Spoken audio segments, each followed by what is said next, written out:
Magandang tanghali na sa iyo, Kalifi. Ano pong dating nangyayari at kayo po'y parang kapos sa hininga kanina? Nawala na yung ano ko dito. Ano pong nawawala sa inyo? Yung parang hika-hingal. Hika-hingal. Ilan pong taong kayong binabagabag ng ganyang hika-hingal? Ha? Mga ano lang, almost 1 year. So hindi po kayo talba ng mga tableta ng mga dakilang doktor? Ganun ba yun? Oo, kasi salbutan mo lang yun natin. Oo, mga bintulin expectorant. Ano po? Tsaka yung ano, yung spray. Opo, pang spray. Sa North Korea po at Okinawa, Japan, ang mga tao po doon, mga assassin, madalang po ang kumakain ng tableta. Dito po panay lamon, panay eating tablet, eating herbal. Doon po palaging singot. Sniffing po ng mga herbal. So, gaano po kayo napagaling ng herbal natin? First time po nga ngayon, ngayon pa lang. Ilan po minuto kayo nakaramdam ng kagalingan? Parang lumaki yung ano ko, yung dibdib ko. Ganyan po kami sa judo. Hindi po pwede kaming mag-rely sa mga mediko na tika-tika, patay ka doon. Kailangan po pag may heart attack, wala pang 3 segundo. Seconds! Pinapaliwanag po namin sa mga doktor, kung gusto mo doktor, subukan mo. Magpakamatay ka na kay tulog. Nang makilala mo kung sino mas professional na doktor. Kung ang libro mo o ang Diyos sa langit. May nakita mo ba kayo nagpakamatay na doktor na sila'y tulog? Wala po. Nisa! Walang lalapit. Kasi po delikado yun. Assassin lang po na gawa nun. Yan po ang North Korea at Okinawa, Japan. Magpakilala po, ano ito nila pangalan? Nida. Nida, ano po ang beauty? Bumidyano. Ha? Bumidyano. Umidyan. Ilang taong gulang po ang beauty natin? Mag-64 na ako. So kung kayo po'y tatanungin ito ni Falcon, gano'n po kadakila ang Diyos at ang amin pong programang ito? Siyang, ang, Himala po ba sa Diyos? ha? Parang himala sa Diyos? Yung mga miracle. Oo, para pong miracle kayo. Oo.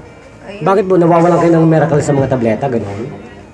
wala naman kasi yun man ang ano ng doktor eh. Eh ngayon po, kung kilala niyo si kasamang Tony Falcon, isa pong karate duyan, na talagang ipinapalaga na po ang kabanal-banalang pagtulong sa mga malitang Pilipino, sa loob man at sa labas ng ating bansang Pilipinas na to. Maging man ikaw ay nasa Dubai o Amerika, tinatawagan po natin yan ng pansin na tulungan po ang ating pong Kandungan Bayat Lingkod Bayan ni kasamang Tony Falcon.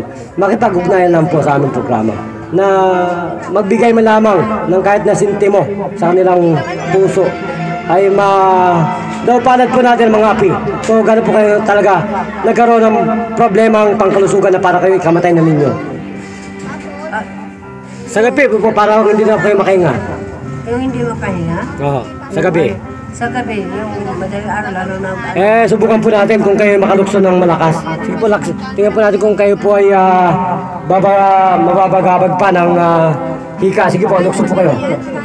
Sige po. 1, 2, 3, 4, 5, 6, 7. Diretso po. 8, 9. Bilis po, bilis. 10, 11, 12, 13, 14, 15, 16, 17, 18, 19, 20. Natapagod po ba kayo kay Tony Falcon? wala. Bakit ko nawawala? Baka naman kayo binayaran muli ni Tony Falcon. Wala, biglang naglakas ako. Biglang naglakas na ganun po tayo.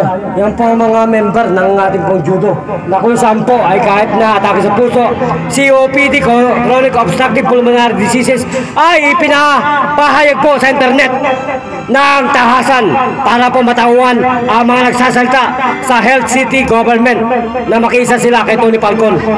Huwag nilang bigyan ng problema ang mga maratang Pilipino na talaga po sila nangangailangan ng pagkalinga ng kanilang tulong. Dahil tayo po ang nagpapasahod sa mga yan. Tayo po ang amo nila sa gobyerno. Hindi po sila ang amo natin. Tayo ang nagpapasahod. Yan po ang sabi ni Idol Bitag. Kung di ako nagkakamali.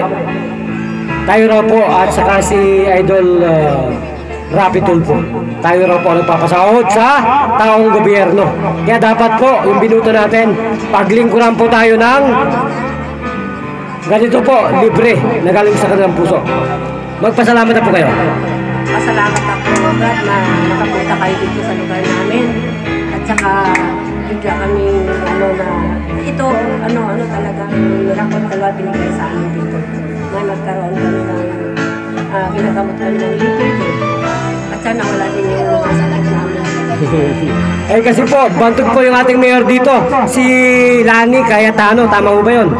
Yan po ang napakabantog at dakilang mayor po na nakikisa po sa ating programa at ang ating pong butihing Honorable Chairman Nicky Supan po, isang guardians na kung saan po ay talagang talamak na ang kanyang pagtulong sa atin. Kaya huwag po natin kalimutan yan, maging yan po ay nasa kung saan dako ng Pilipinas, huwag po natin pababayaan, huwag natin kakalimutan ng pangalan yan, Nicky Supan ng Western Bikutan. Yan po yan. So, isang tanong, isang sagot po. Kayo po ba ay nasisiyahan kay Kapitan? Opo naman, kasi mga senior, may cake yan binibigay sa amin para kada birthday. Lalo na ngayon, may casket kami. Kada birthday namin sa grupo. So, ngayon pa po, meron pa pong libre serbisyo libre publiko galing po sa aming programang ito. So, gano'n po katindi talaga ni Kapitan. Saka marami talagang natulungan si Kapitan. Wala kang masasabi sa kanya. So ano po may papanawagan ninyo sa iba pang mga kapitan di barangay? Sa mga kapitan, lalo na kay Kapitan Supan, nagpapasalamat kami. Lalo na yung binibigay ng mga bibisyo sa amin, sa mga senior, papasalamat kami kasi wala siyang ibigay sa amin. Eh paano po naman yung mga barangay na hindi kami pinapapasok? Ano pong ipapakiusap ninyo? Pakiusap lang namin na wala naman silang mawawala kung papasukin kayo dahil nagatulong kayo, nag-service kayo sa kapwa natin. Saan sila makakuha ng gano'n? Eh paano pinapagod pa po kami. Gusto pa kami papuntahin ng City Hall. Samantalang dapat sila po makipag-ugnayan sa City Hall na kami papasukin. Huwag na po nila kami pabayaan at pagurin pa. Pagod na po kami. Voluntaryo naman yan at saka pamaraan ng Panginoon yan. Baka daw po madisgrasya. Kaya sinasabi ko po sa lahat ng mga barangay, ito po yung assassin. Kung gusto mo subukan, tawagan mo ang pinakamagaling na investigative media at sasagutin namin. Anytime, 24 hours, gising po kami para po kami makapag-dialogo kasama po ng kanilang mga piniling professional na doktor. Kahit po yan, cardiologist, pwede po namin baguhin ang utak ng mga yan. Isang tadyak lang po namin na ang puso nila magiging magiging Diyos sa lakas. So, gano'n po kalakas ang beauty nyo ngayon? Malakas dahil na gumaling bigla. Eh, tumalong na po kayo, ganyan po ang assassin. So, wala na po ba kayong idadagdag ngayon? Papasalamat ako, taos po sa ako, papasalamat sa inyo, Brad. Kung hindi kayo nakapunta sa lugar namin sa tulong ni Supan. Ni Kapitan, hindi kami nakaano ng ganito, hindi namin alam ang pagtutulong niyo sa kapwa natin, Pilipino. Papasalamat, taos po sa ako, nagpapasalamat. So, ilan po talagang minuto kayo gumaling sa inyong puso? Yung pala, dapat palang pagaling sa inyo yung thyroid ninyo, hindi nyo alam. Hindi ko nga alam yun biglang nakala ko hika lang. Eh, ang problema po sa diagnosis po ng tika-tika yan, tika-tika. Para pong paltik yan. Walang katuturan. Kasi basihan ng doktor kung anong sinasabi mo. Eh, saka po yung kanilang gadget, tika-tika yan. Pero po sa Diyos, kaya po namin interpret ang sinasabi ng katawan mo. Ganun po ba yun? Ganun po yun. 370 po ang pinag-aralan natin. Kasi yun ang talent binibigay sa iyo ng Panginoon. Akin po sinasabi ko po sa inyo, tinatapakan ko, tinatadyakan ko ang mga medicine textbook. Yun lang po yun. At least yun ang yung binigay ng Panginoon sa iyo. Oh, bigla po akong tumalino, kaya sinasabi ko po sa lahat, ang talino ko hindi kayang hawakan ng doktor. Salamat, Brad. Okay, kung ganun po. Maraming salamat. Okay, kung ganun po, magpapalam tayo. Di pa rin po ang isang papatrol at nagbabalita sa ating lahat.